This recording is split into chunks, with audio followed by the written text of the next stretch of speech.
લખ્યું હોય કે કમલેશ કુમાર અને બીજામાં લખ્યું કે ભાઈ જોન ફ્રેડ ને બ્રેટ ને શું કહેવાય રિંકિન પિંકિન એવું બધું હોય તો પછી શું કહેવાય તમને કમલેશ કુમાર ને ના મળે એમ સમજાણું. એટલે આની માટે તૈયાર રહેજો. ઇટ્સ ફાઇન, પહેલી ન મળી બીજી, પણ કીપ ઓન એપ્લાઇંગ.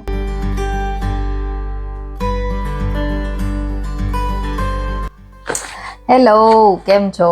જય શ્રી કૃષ્ણ. બરાબર, લાસ્ટ વિડીયોમાં અમે પ્રોમિસ કરેલું કે હવે વધારે વિડીયો બનાવીશું અને વધારે ઇન્ફોર્મેશન આપીશું અમને જે અમે એક્સપિરિયન્સ કર્યું એને રિલેટેડ. અને લાસ્ટ વિડીયોમાં એ પણ કહેલું કે અમે રેન્ટિંગ ઓસ્ટ્રેલિયામાં રેન્ટલ હાઉસ તમારે કઈ રીતે ગોતવું એનું ડિટેલ ઇન્ફોર્મેશન આપીશું. તો આખું અમે અમારું હોમવર્ક કરીને આવ્યા છીએ. બરાબર ને?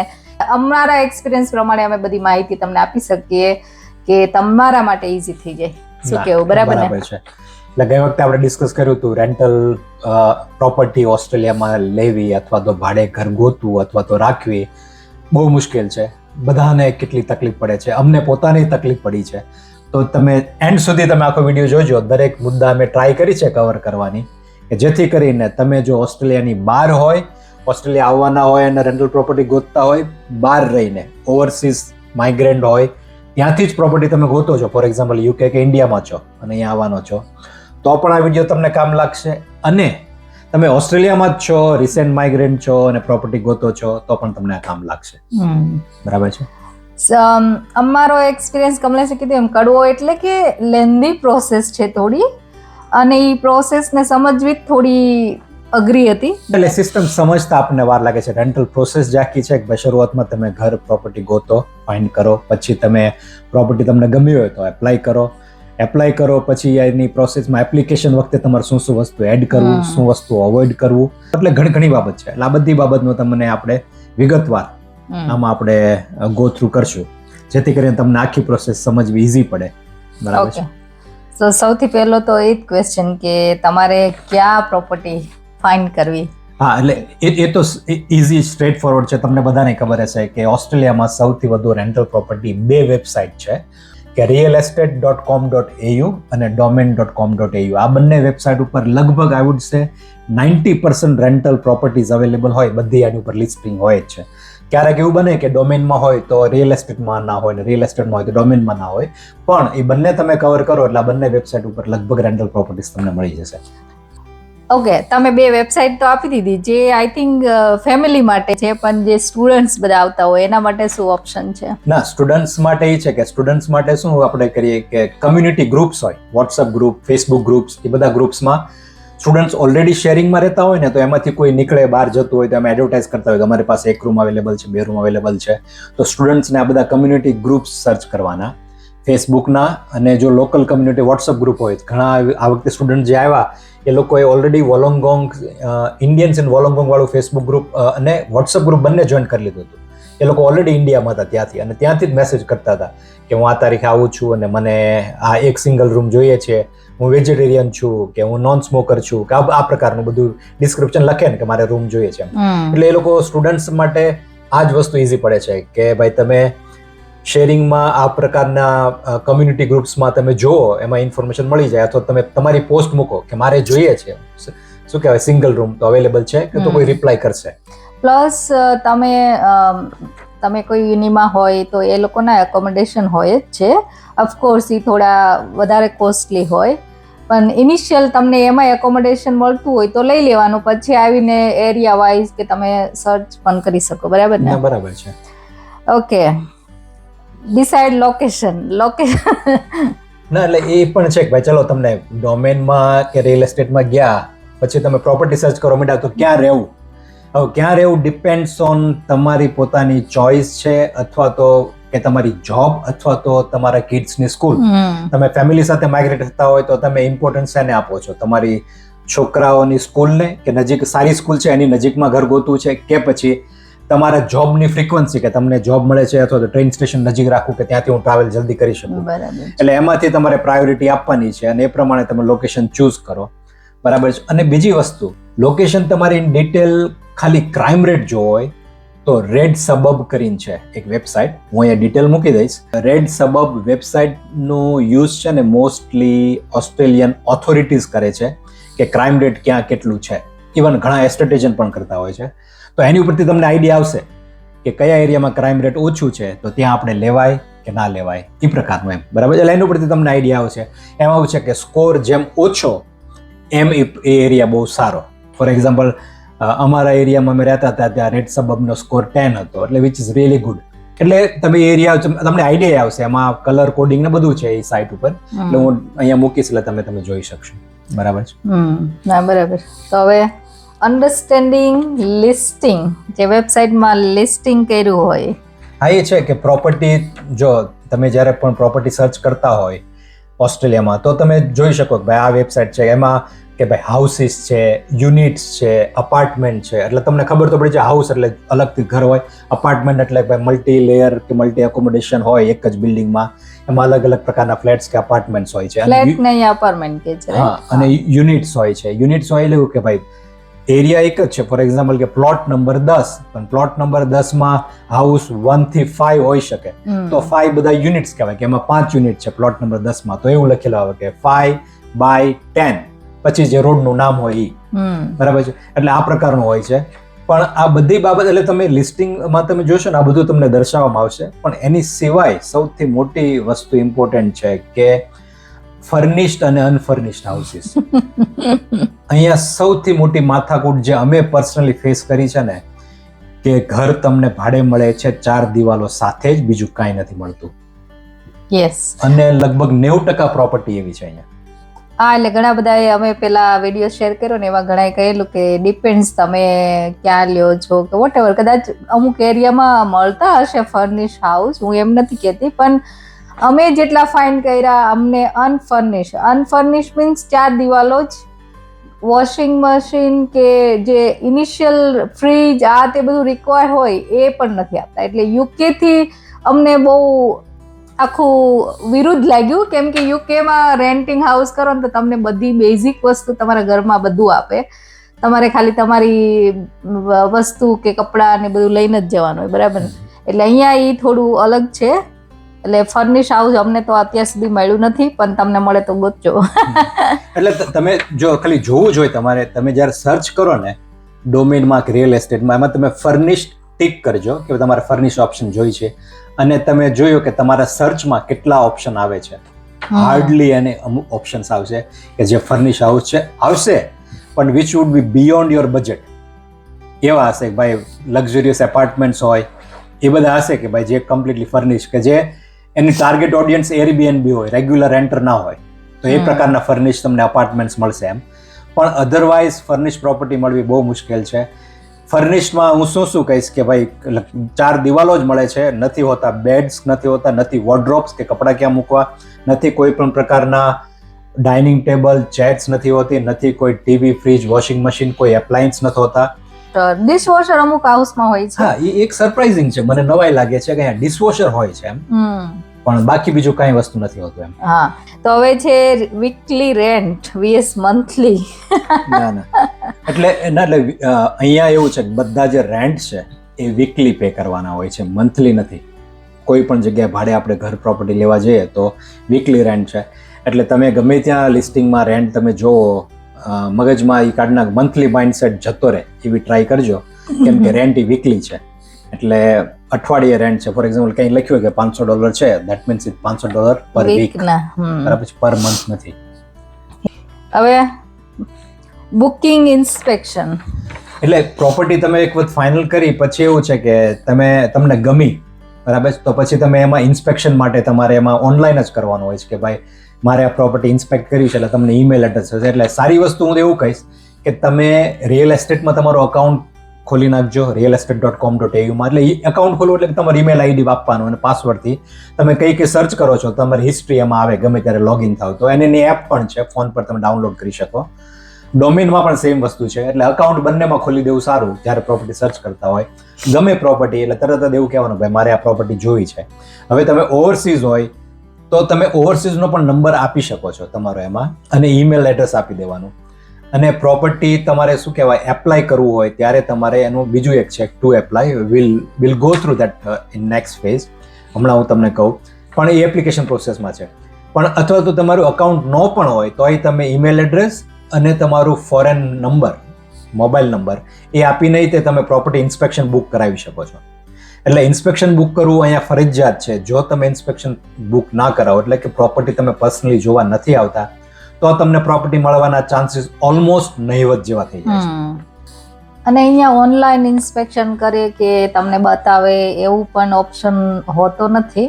એટલે કોઈ પણ માણસને ફિઝિકલી ત્યાં જવું જરૂરી છે. બરાબર. તો એપ્લિકેશન પ્રોસેસ એટલે ઇન્સ્પેક્શન, એટલે આપ સૌથી પહેલા તો પ્રોપર્ટી તમને ગમી, તમે ફાઇનલ કરી, પછી તમે ઇન્સ્પેક્શન બુક કર્યું. ઇન્સ્પેક્શન બુક કરો તો જો તમે ઓસ્ટ્રેલિયામાં હોય તો તમે રૂબરૂ પ્રોપર્ટી જોવા જાઓ, ઇન્સ્પેક્શન થયું. અને અથવા તો તમે નથી, તમે બહાર છો, તો તમારા ફ્રેન્ડ્સ, ફેમિલી મેમ્બર્સ અહીંયા રહેતા હોય ઓસ્ટ્રેલિયા, એ જ ટાઉનમાં નજીકમાં, કે તો એમને મોકલો કે પ્લીઝ મારા વતી જોઈ આવી પ્રોપર્ટી. અને ત્યાં જઈને પ્રોપર્ટી જોયો ને પછી તમને એક કોડ મળે. એ કોડથી તમે આખી એપ્લિકેશન પ્રોસેસ શરૂ કરી શકો. હવે એપ્લિકેશન પ્રોસેસ એવી, ઇન્સ્પેક્શનની વાત આવી તો સારું થયું. એક પોઈન્ટ મારે ઉમેરવો છે કે જે ભારતીય કીધું કે ઇન્સ્પેક્શનમાં તમારે શું શું વસ્તુ જોવી. બીઇંગ એ ઇન્ડિયન, એક તો ભારતીય હમણાં કીધું હતું કે ઇન્સ્પેક્શનમાં તમે ગેસ સ્ટવ, તમારું કુકર હોય અથવા તો ગેસ હોય, અને ગેસ વાળો સ્ટવ આપણને વધુ જરૂર છે, કેમ કે ઇન્ડક્શન વાળા હશે તો તમારે બધા ફ્લેટ સરફેસ વાળા વાસણ જોશે. બરાબર છે. એટલે આપણે as a Indian family gas stove આપણે જોતા હોય. બીજી બેઝિક વસ્તુ એ છે કે જે અમે ભૂલ કરી હતી તમે ન કરતા, અમારી આ પ્રોપર્ટીમાં એર કન્ડિશન નથી. યસ. એટલે તમે ટ્રાય કરજો કે એર કન્ડિશન છે એ જોઈ લેવાનું. બરાબર છે. અહીંયા મોસ્ટલી બધી પ્રોપર્ટી હોય છે, પણ અમુક આવી હોય જૂની પ્રોપર્ટી કદાચ ના પણ હોય. એટલે અહીંના વેધર પ્રમાણે આઈ થિંક જરૂરી છે. ના, એટલે અમારું માઇન્ડસેટ યુકે વાળું હતું, એટલે એવું મગજમાં વિચાર ના આવ્યું કે એર કન્ડિશન જોઈએ આપણે, અમને તમને ગમી ગયું, બધું ફર્સ્ટ ક્લાસ છે, ચલો એપ્લાય કરી નાખીએ. એપ્લાય કર્યું, એ લોકોનો રિસ્પોન્સ આવ્યો, એક્સેપ્ટ થયું, એટલે અમે રાજી જ થઈ ગયા. અને પછી મગજમાં આવ્યું કે આમાં તો એર કન્ડિશન તો ક્યાંય છે નહીં, નથી ક્યાંય પંખા કે ફેન. યસ. બરાબર છે. એટલે તમે જોવા જાઓ તો અમુક બેઝિક વસ્તુ જોઈએ કે ભાઈ એમાં આવું કે ગેસ સ્ટવ છે જે આપણે ઇન્ડિયન ફેમિલીને જોઈએ. બીજું કે એર કન્ડિશન છે. એર કન્ડિશન હોય તો તમારે જો પ્લસ હજી આગળ વધવું હોય તો એ જુઓ કે સેન્ટ્રલ એર કન્ડિશન છે, સેન્ટ્રલ એસી હોય, કેમ કે ઓપરેટેડ એક જ જગ્યાએ થતું હોય તો વેલ એન્ડ ગુડ. જો સેન્ટ્રલ ન હોય તો અલગ અલગ રૂમમાં અલગ અલગ રીતે ઓપરેટ થતું હોય તો એ તેના કારણે તમારા બિલ્સમાં તમને ફરક પડે. બરાબર. એટલે આ બધી વસ્તુ તમારે માઇનર ચેક કરી લેવી. તમારે ભલે ઇન્સ્પેક્શન કરવા જાઓ ને કે તમને જે બેઝિક વસ્તુ જોઈએ છે એમાં છે કે નહીં. બરાબર છે. એ તમને હોય દેન ઇટ્સ ફાઇન, કે તમને ગમી છે દેન ગો ફોર ઇટ એપ્લિકેશન. હા, તો તમારી બધાની પર્સનલ ચોઇસ પ્રમાણે છે આ બધી વસ્તુ, કે તમારે શું જરૂરી છે, તમારા રહેણી કેરણી કોડિંગ. બરાબર ને. એટલે એ તમારે જાણવું જરૂરી છે, એટલે એ જોઈ લેવાનું. અને એપ્લાય કરવાનું. પછી જે વાત કરી એપ્લાયમાં બીજી એક વેબસાઇટ છે toapply.com.au. મોસ્ટલી બધી પ્રોપર્ટી ડોમેનમાં કે રિયલ એસ્ટેટમાં જ્યાં પણ રજીસ્ટર થાય છે એ લોકોની એપ્લિકેશન પ્રોસેસ વાયા toapply.com.au માં થાય છે. એટલે આમાં પણ તમારું અકાઉન્ટ ખોલાવી નાખવાનું, toapply.com.au. અને એની બીજી એક છે ટેનન્ટ એપ. હવે ટેનન્ટ એપ છે એ તમે ફોનમાં પણ ડાઉનલોડ કરી શકો છો અને એમાંથી તમે આખી એપ્લિકેશન પ્રોસેસ કરી શકો છો. ટેનન્ટ એપ અને toapply બંને એક સાથે like kind of combined platform જ છે. એ બંને પ્લેટફોર્મ એપ્લિકેશન પ્રોસેસમાં કામ આવે છે, ઇવન ઇન્સ્પેક્શન માટે પણ કામ આવે છે. હવે મેઇન વસ્તુ જે મારી સાથે બની હતી, મેં આ બધી રેન્ટલ માટે પ્રોપર્ટીઝની એપ્લિકેશન હું યુકેથી કરવા માંડ્યો હતો. મેં ટેનન્ટ એપમાં મારું અકાઉન્ટ ખોલાવી નાખ્યું હતું, બધું હતું. એમાં મારો યુકેનો નંબર હતો. એટલે જ્યારે પણ હું અહીંયા ઇન્સ્પેક્શન બુક કરાવું ને તો યુકેના નંબરમાં મને મેસેજ આવે કે તમારું ઇન્સ્પેક્શન છે. જેવો મને યુકેના નંબરમાં મેસેજ આવે એટલે હું અહીંયા મારા ફ્રેન્ડને કહું કે પ્લીઝ આ પ્રોપર્ટી જોવા જજે, ઇન્સ્પેક્શન ડેટ આપણી આ છે, ટાઈમ આ છે. બરાબર છે. અને ઈમેલ એડ્રેસ તો સેમ છે. પછી અહીંયા આવી ગયો અને અહીંયા આવીને જ્યારે પ્રોપર્ટી જોવાનું થયું ત્યારે મેં નંબર ચેન્જ કર્યો અને પછી એમાં જ તે મારો ઓસ્ટ્રેલિયાનો નંબર નાખી દીધો. એટલે બધું એ સિંક એમનામ રહેશે એ અકાઉન્ટને બંને. અને જો તમે અલગ અલગ અકાઉન્ટ કરવો હોય તોય તમે કરી શકો છો. ડઝન્ટ મેટર કે ભાઈ તમે ઇન્ડિયાથી કે યુકેથી એપ્લાય કરતા હોય તો ત્યારે એક અકાઉન્ટ ખોલી નાખવાનું, પછી અહીંયા બીજું નવું ખોલવાનું toapply માટે. પણ સેમ એપથી તમે આખું ઓપરેટ કરી શકશો. બરાબર. એટલે આ એક પ્લેટફોર્મ છે toapply અને ટેનન્ટ એપ, જેનાથી આખી એપ્લિકેશન પ્રોસેસ તમારી ચાલશે. એટલે બેઝિકલી તમે વેબસાઇટમાં જ્યારે ઇન્સ્પેક્શન બુક કરાવો, પછી ઇન્સ્પેક્શન પછી તમને એક કોડ આપશે, એ નાખીને અથવા તો એ લોકો તમને લિંક જ મોકલશે. તમે ઇન્સ્પેક્શન કરો એટલે એજન્ટ લિંક મોકલે, રાઈટ? એ લિંક ઉપર ક્લિક કરીને તમારે આખી પ્રોસેસ કરવાની છે. એટલે બેઝિકલી તમને ત્યારથી જ આઈડિયા આવી જશે કે તમારા એપ કે વોટેવર ડાઉનલોડ કરવું જરૂરી છે. એટલે ત્યાંથી એજન્ટ તમને QR કોડ આપે કે તમે સ્કેન જ કરો QR કોડ, અને QR કોડ થી લિંક થી તમે આખી ટુ એપ્લાય માં જાઓ, પછી અપલોડ કરો, પછી આખી એપ્લિકેશન પ્રોસેસ જ છે. બરાબર. એટલે એપ્લિકેશન પ્રોસેસમાં તમે પહોંચો એટલે એમાં પછી બધી સ્ટાન્ડર્ડ વસ્તુ છે. તમને પ્રોપર્ટી ગમી જ હોય તો wood suggest do as soon as possible. જેટલું જલ્દી બની શકે એટલી એપ્લિકેશન તમે પ્રોસેસ કરો. એપ્લિકેશન પ્રોસેસ જ લાંબી છે થોડી. એમાં કયા કયા ડોક્યુમેન્ટ્સ જરૂરી છે? એમાં એપ્લિકેશન પ્રોસેસમાં બેઝિક ડોક્યુમેન્ટ્સ બધા છે. એક તો તમારી પાસપોર્ટની કોપી, એટલે શું કહેવાય ફોટોકોપી, વિઝા, જો તમને વિઝા ગ્રાન્ટ થયો તો વિઝાનો ગ્રાન્ટ લેટર, એ બંને તમે આઈડી ડોક્યુમેન્ટ તરીકે મૂકી શકો છો. પછી એની સિવાય તમારી પે સ્લિપ્સ, તમારા બેંક સ્ટેટમેન્ટ લાસ્ટ ફ્યુ મંથ્સના, આ બધી વસ્તુ. એટલે એવું છે કે તમારે ટ્રાય કરીને તમે કન્વિન્સ કરો છો એસ્ટેટ એજન્ટ અને લેન્ડલોર્ડને કે તમારી પાસે ઇનફ ફંડ છે, ઇનફ ઇન્કમ ચાલુ છે, ઇનફ ઇન્કમ આવે છે. બીજી વસ્તુ એક છે રેફરન્સીસ એમાં હોય છે. Part of application process references અને ઇમરજન્સી કોન્ટેક્ટ. હવે રેફરન્સીસમાં એ લોકો બે પ્રકારના રેફરન્સીસ માંગે છે, એમ્પ્લોયમેન્ટ રેફરન્સ અને બીજું છે પર્સનલ રેફરન્સ. તો હું એવું સજેસ્ટ કરીશ કે રેફરન્સીસ તમે ઓસ્ટ્રેલિયાના જો હોઈ શકે જેટલા વધુ આપો તો વધુ સારું. કેમ કે એવું છે કે જેવી તમે એપ્લિકેશન પ્રોસેસ આખી ફાઇલ કરશો, સબમિટ કરશો, તો બધા રેફરન્સીસને ઈમેલ જશે કે આ વ્યક્તિને તમે ઓળખો છો, કેટલા ટાઈમથી ઓળખો છો. તો તમારે એ બધા રેફરન્સ, તમારા ફ્રેન્ડ્સનું આ રેફરન્સ તમે આપ્યો તો એ લોકોને જાણ કરી દેવી જરૂરી છે પહેલા કે હું આ પ્રકારની પ્રોપર્ટી માટે એપ્લાય કરું છું, તને ઈમેલ કે મેસેજ આવશે, પ્લીઝ તું એને જલ્દીથી તમે એનો રેફરન્સ ક્લિયર કરી દેજો, એટલે કે જલ્દીથી એને રિસ્પોન્સ કરી દેજો એજન્ટને. બરાબર છે. બીજું કે તમારા એમ્પ્લોયરને પણ તમે જાણ કરી દેજો કે I am applying for the rental property in Australia and so could you please kindly respond them soon as possible. કેમ કે એને એમ્પ્લોયરમાં એવું નથી કે HR નો ઈમેલ આપો, તમે તમારા ડાયરેક્ટ મેનેજરનો પણ ઈમેલ આપી શકો છો. એટલે જેનો ઈમેલ તમે આપો એ એમને ઈમેલ પહોંચી જશે કે ભાઈ આ વ્યક્તિ પ્રોપર્ટી માટે એપ્લાય કરે છે, તમારો રેફરન્સ માંગે હોય, તમારો ઈમેલ ડિટેલ નાખી છે, તો તમે રિસ્પોન્ડ કરો. અને એમાં એ જ ક્વેશ્ચન પૂછે છે શું કરે છે, કેટલા વર્ષથી કામ કરે છે, દેટ્સ ઇટ. અને રિપ્લાય કરવાનો એ લોકોએ.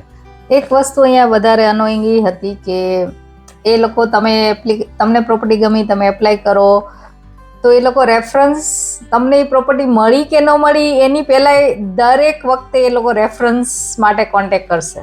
હા, એટલે એવું નથી કે તમને એકવાર ગમી ગઈ એ લોકો તમને આપવા રેડી છે અને પછી રેફરન્સ ચેક કરશે. એટલે એવરી ટાઈમ તમારા મેનેજરને કે તમારા ફ્રેન્ડ્સને ગમે તેને તમે એપ્લાય કરો એટલી વાર એને રેફરન્સ ચેક માટે જશે.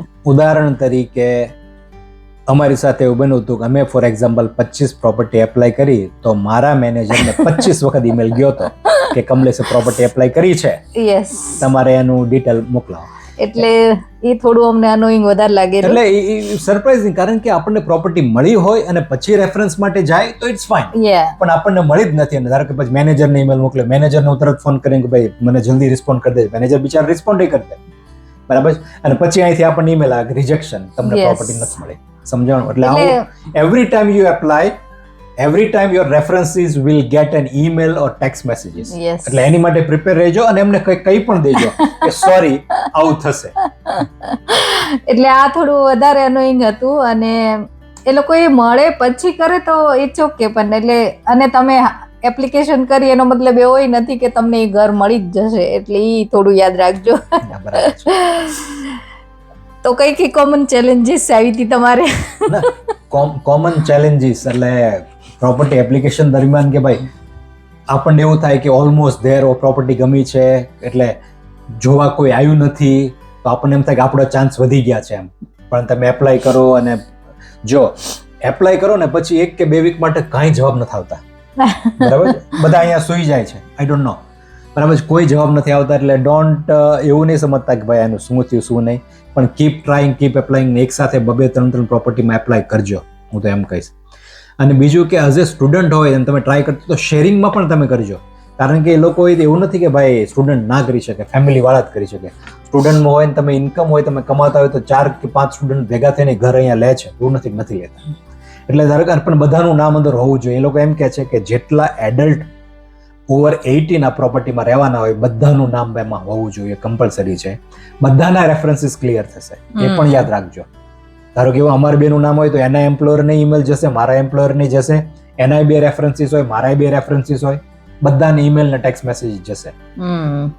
એટલે ચેલેન્જીસમાં આ બધી ચેલેન્જીસ પ્લસ તમારી રેન્ટલ હિસ્ટ્રી ના હોય તો થોડું હાર્ડ છે હાઉસ મળવાનું, પ્લસ કોમ્પિટિશન અહીંયા બહુ જ છે. એક ઘર માટે કદાચ 10-15 ફેમિલી જોવા આવ્યા હોય, એમાંથી તમે કેટલા લકી છો એ તમને મળે પછી ખબર પડે. સાચી વાત. એટલે તમારે એ વસ્તુ માટે પ્રિપેર રહેવાનું. મેં તમને અગાઉના વિડીયોમાં કીધું એ પ્રમાણે કે ક્યાંક તમને એવું લાગશે એને ડિસ્ક્રિમિનેશન અથવા તો અનકોન્શિયસ બાયસ પણ કહેવાય છે અહીંયા ઓસ્ટ્રેલિયાની ટર્મ્સમાં, જે મને જાણવા મળ્યું છે કે નામ ઉપરથી તે લોકો કદાચ આપણને કાઢી ઘણી વાર. યસ. અને લખ્યું હોય કે કમલેશ કુમાર અને બીજામાં લખ્યું કે ભાઈ જોન ફ્રેડ ને બ્રેટ ને શું કહેવાય રિંકિન પિંકિન એવું બધું હોય, તો પછી શું કહેવાય તમને કમલેશ કુમાર ને ના મળે એમ, સમજાણું? એટલે આની માટે તૈયાર રહેજો. ઇટ્સ ફાઇન, પહેલી નો મળી બીજી, પણ કીપ ઓન એપ્લાઇંગ. એટલે મળશે પણ વાર લાગશે થોડી, એમ થોડું આપણે ધીરજ રાખવી પડશે. અને ઇન્ક્રીઝ ચાન્સીસ એન્ડ એક્સેપ્ટન્સ.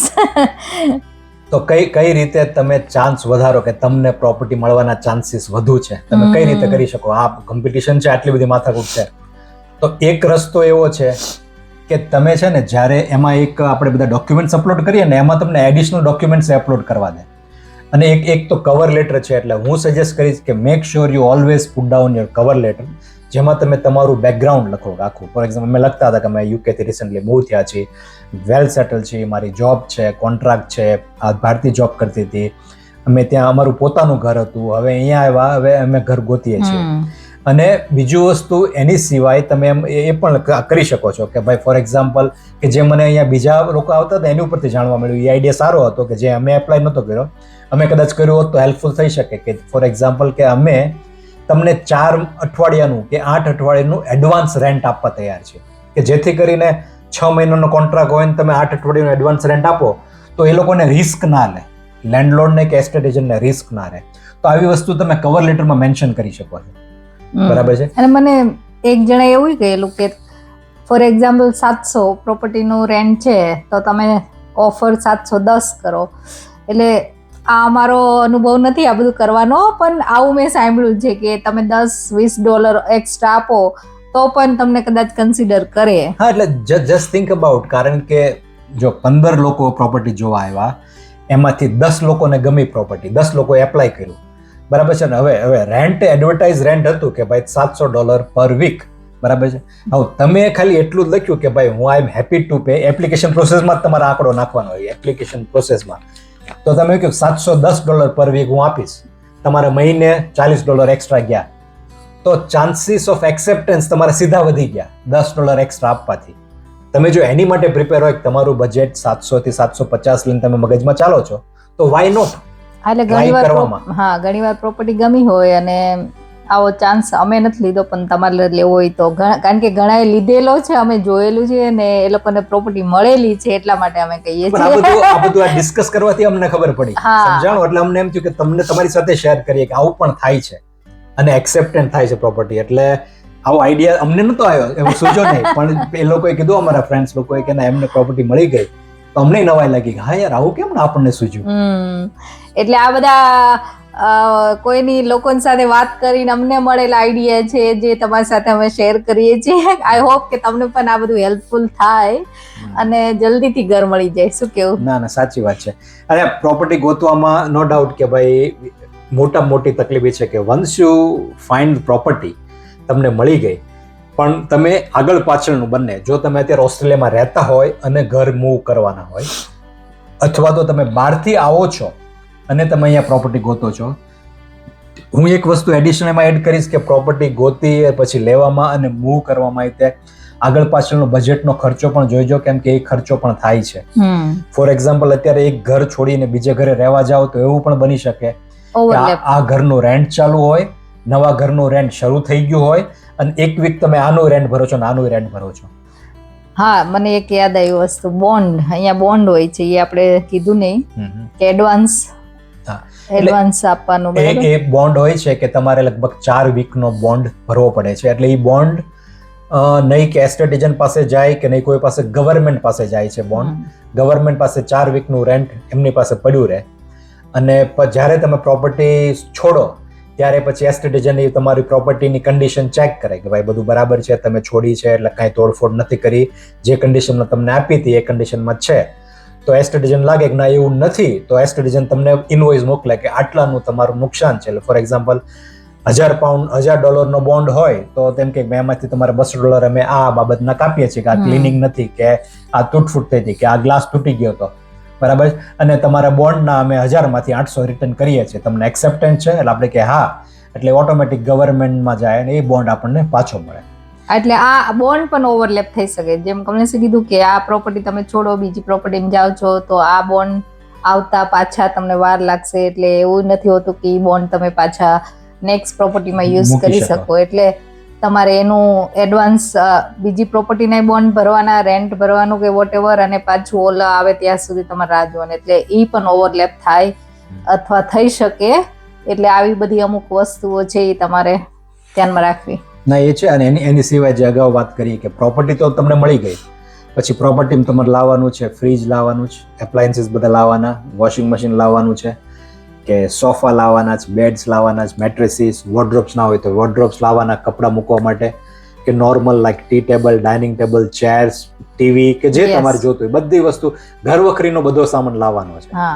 અને એ છોડો ત્યારે બધો પાછો લઈ જવાનો છે, કેમ કે 4 દિવાલમાં ઘર તમારે પાછું આપવાનું છે. એટલે આ વસ્તુ તમારે ખાસ ધ્યાન રાખવી પડશે કે તમે કેટલું વસાવો છો. અનનેસેસરી આપણે હોર્ડિંગ કે સ્ટોક ભેગો પણ ના કરીએ, કે જેથી કરીને પછી જયારે આપણે મૂવ આઉટ થઈએ ત્યારે તકલીફ પડે. એટલે અમારી માટે થોડુંક ડિફિકલ્ટ છે, કારણ કે આપણે પોતાનું જ ઘર હતું ને આટલા વર્ષથી રહેતા હોય અને અચાનક તમે ભાડે રહેવા આવો અને કે ભાઈ આ વસ્તુ ના હોય તો આપણે ચલો વસાઈ લઈ પછી ખબર પડે કે હવે આ મૂવ કેમ કરશું. એકચ્યુઅલી અમને તો ફ્રેન્ડનો બહુ સપોર્ટ મળ્યો હતો, એટલે એ થોડું ઇઝી હતી પ્રોસેસ. કારણ કે હવે હેવી સ્ટફ હોય, અમે 2 જણ ના ઉપાડી શકીએ, એટલે તમારે એ માઇન્ડમાં રાખવું પડે. અને ઘણીવાર રેન્ટલ પેકિંગ ને બોક્સિંગ ને મૂવ કરવા વાળા અહીંયા હોય છે, બધી એની વેબસાઇટો છે, પણ ઓફકોર્સ તમારે એને એક્સ્ટ્રા પે કરવા પડે. ના એટલે એ તો મોંઘું છે. એટલે પ્રોપર્ટી મૂવ વાળા હોય છે, એ લોકો પ્રોફેશનલ સર્વિસીસ આપે, કે જ્યારે મૂવ ઇન મૂવ આઉટ થવું હોય ને ત્યારનું એ લોકો ઇન્ક્લુડિંગ ક્લિનિંગ ને બધી કેટલી સર્વિસીસ આપતા હોય, પણ you need to pay, you need to be ready to pay એમ. પણ અથવા તો પછી ફ્રેન્ડ્સ હોય કે જે અમને સપોર્ટ મળ્યો હતો, એમ કે ભાઈ લોકો આવી ગયા હતા, હું વેન હાયર કરી આવ્યા હતા, વેન હાયર કરીને અમે અમારો સામાન જૂના ઘરમાં ત્યાં નવા ઘરમાં જે મૂવ થયા ત્યાં મૂવ કર્યો, અને ફ્રેન્ડ્સ હોય એટલે એ હેલ્પ રહી જાય તમને. તો બસ આટલી ડિટેલ હતી આજે પ્રોપર્ટી રેન્ટ કરવાની. આઈ હોપ કે તમને થોડી લાઈક મેક સેન્સ કરતું હોય કે કઈ રીતે સ્ટેપ બાય સ્ટેપ છે. તમે ઓનલાઈન વાંચશો તો પણ થોડી ઘણી ઇન્ફોર્મેશન મળી જ જશે, આમ શ્યોર. અને કોઈ ક્વેશ્ચન હોય તો કમેન્ટ કરજો. ના એટલે અમે ટ્રાય કરી છે જેટલું થઈ શકે, અમને યાદ આવ્યું એટલું કવર કરવાની. પણ જો છતાંય કાંઈ રહી ગયું હોય તો તમારો પ્રોપર્ટી રેન્ટલ, ઓસ્ટ્રેલિયામાં રેન્ટલ પ્રોપર્ટી માટેનું કાંઈ પણ એવું તમને શું કહેવું લાગતું હોય કે જે હજી મિસ થયું છે, અથવા તો તમારે બીજું કોઈ ઇન્ફોર્મેશન જાણવી છે, જોઈ છે, તો અમને જણાવજો, તો અમે ટ્રાય કરશું કે પૂરી રીતે તમને હેલ્પ કરી શકીએ. બરાબર. અને ઘણા બધા અહીંયા ઓસ્ટ્રેલિયામાં રહેતા હોય છે ને એમનો એક્સપિરિયન્સ હોય, એમને કોઈ વધારે ટિપ્સ હોય તો પણ કમેન્ટ કરજો. હા, કેમ કે તમે બધા વર્ષોથી રહ્યો છો, અમે નવા છીએ, બરાબર છે, તો તમે જણાવજો કે ભાઈ અમે કઈ મિસ નથી કર્યું ને, કે નવા આવતા હોય ને ડેફિનેટલી હેલ્પ થશે. યસ, બરાબર છે. તો મળીએ પાછા નેક્સ્ટ વિડીયોમાં. નેક્સ્ટ વિડીયો બહુ ઇમ્પોર્ટન્ટ આવવાનું છે, એટલે જોતા રહેજો. વિદેશમાં વતન. ચલો સારું, ચલો આવજો.